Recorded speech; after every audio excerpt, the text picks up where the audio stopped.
Mizuno has been on a tear this year, and today we're going to compare two of their more speed dedicated and plated options. Today we're comparing the Mizuno Wave Rebellion Flash 3 and the Neo Vista 2. What's up everybody, I'm Eric McIntyre, aka Rad Dad Bod, and you're watching Rad Dad Bod TV, where we review running shoes. Now, if it's your first time watching one of my videos, you may notice some timestamps below, so feel free to jump around to the various parts of this video. But if you do so, I'd sure appreciate if you come back, watch the full thing when you get a sec, 'cause I put a lot of time and effort into these videos. Now, quick disclaimers and disclosures, I was provided both of these shoes from Mizuno for free for the purpose of review. That being said, I'm not paid, no one watches the videos beforehand, no one gives me talk tracks, talking points, anything along those lines, and all thoughts are entirely my own. Now, from an intended use standpoint for these shoes, there is a slight difference. So the Neo Vista 2 is really going to be the Supertrainer, and the Wave Rebellion Flash 3 is going to be the plated trainer. Now, what's the difference between a plated trainer and a Supertrainer? Well, the Supertrainer is going to be the one that is more dedicated for the long run workouts, going to really be kind of the cruiser, help save your legs from those big, sometimes 20+ mile runs. Meanwhile, the plated trainer is going to be more dedicated for those sharper, faster, speed-oriented efforts. So now from a price standpoint, the shoes come in fairly close, with the Wave Rebellion Flash 3 coming in at $180 and the Neo Vista 2 coming in at $200.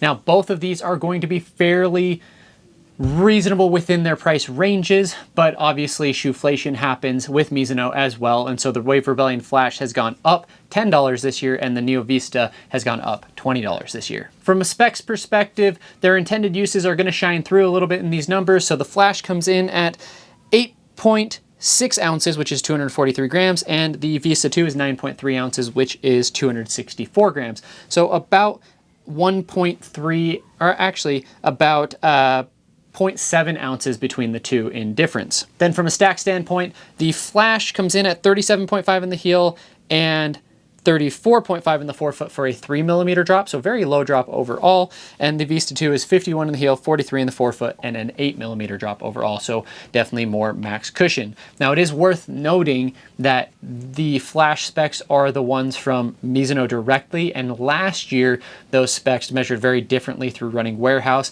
Meanwhile, the Mizuno Neo Vista 2 specs I did get from Running Warehouse. Now, from a fit perspective, a little bit different. So the Neo Vista 2 I feel fits long and wide. So I think that most people should consider half sizing down in the shoe.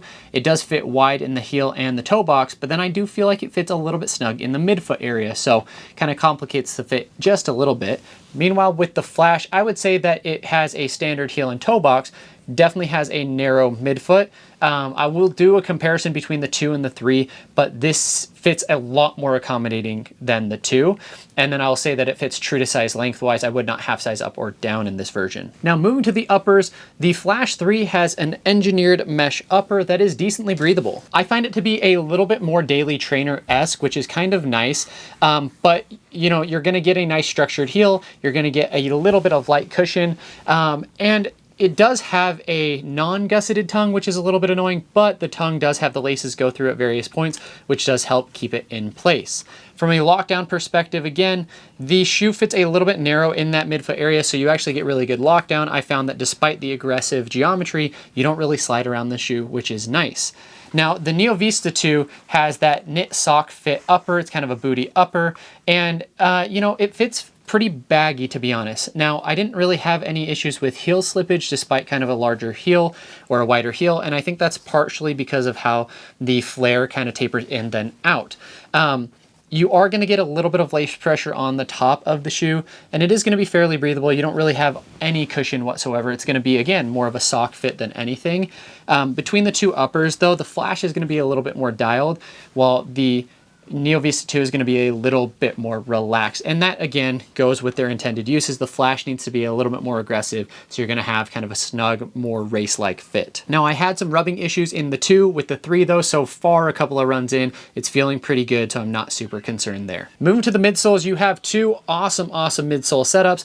With the Neo Vista 2, it's designed to be a little bit of a cruiser again for that long run. So up top, you have the TPU nitrogen infused Energy Next, and then you have a fiberglass wave plate in between, and then you have the Energy EVA based foam. So the Energy Next foam on bottom, that is the EVA base. So TPU and EVA with fiberglass in between.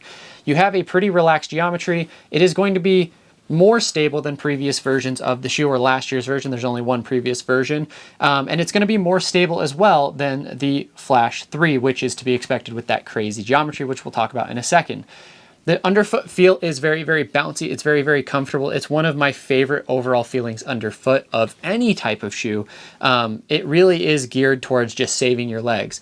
Now, from a speed perspective, it's not going to be good at short and fast, but it's really, really nice in that tempo, threshold, and marathon pace range. The other thing is a lot of people probably end up doing easy runs. It's not necessarily what I recommend for plated shoes. However, it can definitely handle those paces at a relaxed effort. Meanwhile, the Flash actually has the TPEE version of Mizuno Energy XP up top here. So this is going to be the full-blown race version. It is very bouncy. It is very soft. So last year's version of the shoe was a little bit firm underfoot, lots of ground feel. This one is a lot more bouncy, a lot more dynamic. Now underneath that, you actually have a soft EVA-based foam, and in between, you also have a fiberglass plate in between. So, geometry wise, you can see there's not really a heel. This shoe really does force you up onto your toes, and it also does actively, for me at least, push me to almost over pronate. So a runner with some stability issues may be able to get away with the Neo Vista 2. No shot at all that you're getting away with stability issues in the Wave Rebellion Flash 3. In fact, I rolled my ankle a couple of weeks ago, and so I've been doing some of my runs in the shoe on the treadmill just to have a little bit of extra kind of flat base there. Now, the shoe I find is very aggressive. It does get you up on your toes. It bounces really, really well. Today, I was able to do 800-meter repeats at 5K pace or faster, and really, like, even with tired legs, at no point did I struggle to hit the paces. It is actively fast, but as you can imagine with that heel, you know, while less aggressive than the Wave Rebellion Pro, it still is going to be, you know, pretty aggressive overall. Not really a shoe built for easy paces or just like long runs in general. I do think though, kind of those tempo paces do feel still really, really smooth. If you are a heel striker though, probably not going to be the shoe for you, as you can imagine. Now the outsoles, you have the X10 rubber on the Neo Vista 2, and then you have, I just have it listed as a durable rubber compound, so I'm not sure if it is like the X10 or, you know, the X10 is what's on most of the Mizuno shoes. Again, I'm not sure if they've updated that or not, but Mizuno has really, really grippy outsoles. I found that they did a really, really good job in the 2. It looks very similar to the 2, so I'm not super concerned about it. Neither of these I expect to give any slippage or any excess wear and tear. Both the outsoles are looking great, obviously with the Neo Vista 2 closing in on about 50-ish or so miles, I think. Now, my pick between the 2, that's tough. I think if I could only have one, and